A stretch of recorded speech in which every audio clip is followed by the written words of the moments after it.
මන්ත්‍රී අර්ජුනා පාර්ලිමේන්තුවේ සිදු කළ කතාව රටම ගිනියම් කළ පුවතක් වුණා.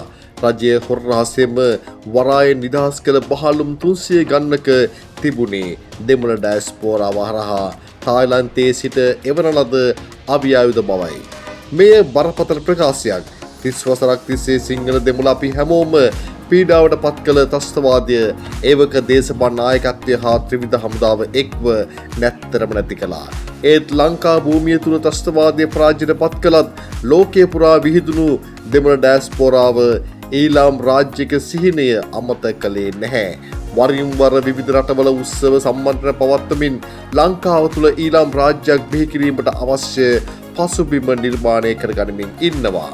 යාපනයේ දිස්ත්‍රික් පාර්ලිමේන්තු මන්ත්‍රී අර්ජුනාගේ මෙම ප්‍රකාශයත් එක්ක අපේ රටේ ජනතාව තුළ ත්‍රස්තවාදයක අනිසි බියක් හිත තුළ හොල්මන් කරන්න පටන් අරගෙන මන්ත්‍රී අර්ජුනාගේ මෙම ප්‍රකාශය නිකම්ම බැහැර කරන්නත් බෑ.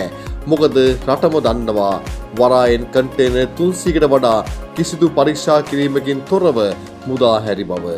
රජයේ මේ සම්බන්ධයෙන් පිළිගත හැකි සාධාරණ උත්තරයක් ලබා දීලත් නැහැ. මුස්ලිම් ජාතිකයට අයත් එක්ස්පෝ ලංකා සමාගමේ කන්ටේනර් තමයි මෙහෙම නිදාස් කරලා තියෙන්නේ. ඒ විතරක් නෙවෙයි මෙයා තමයි නව රජය පත් කරපු බස්නාහිර පළාත් ආණ්ඩුකාරවරයාත්. පිට රටින් මෙරටට ගෙනෙන සෑම දෙයක්ම හොඳ පරීක්ෂාවකින් තමයි රටට මුදා හරින්නේ. එහෙම තිබියදී කොච්චර නීති විරෝධී දේවල් මේ රටට ගේනවද? ඉතින් හොරපාරම කන්ටේනර් 300කට වඩා එවනව කියන්නේ එතන තියෙන්නේ වංචාව හොරකම. අනුර කුමාර දිසානායකගේ රජය මේකට දීලා තියෙන්නේ හරි අපූර්ව උත්තරයක්. වරායේ තදබදය අඩු කරන්න ඇමතිගේ නියෝගයෙන් තමයි මේවා නිදහස් කළේ කියලා. ඇත්තටම මේවයේ තිබුණේ අවියායුධ නම් දැන් වෙන්න තියෙන විනාශය වෙලා ඉවරයි. මේවයේ තිබුණේ නීති විරෝධී මත්ද්‍රව්‍ය නම් දැන් වෙන්න ඕන විනාශය වෙලා ඉවරයි. වරායේ තදබදය අඩු කරන්න එක්ස්පෝ ලංකා එකේ කන්ටේනර් විතරක් තෝරගත්තේ කොහොමද? දැන් ඉන්න පාලකයෝ රටට ආදරය කරන 100% පාරිශුද්ධයි කියලා පිළිගන්න තරම් සාධාරණ හේතු නැහැ.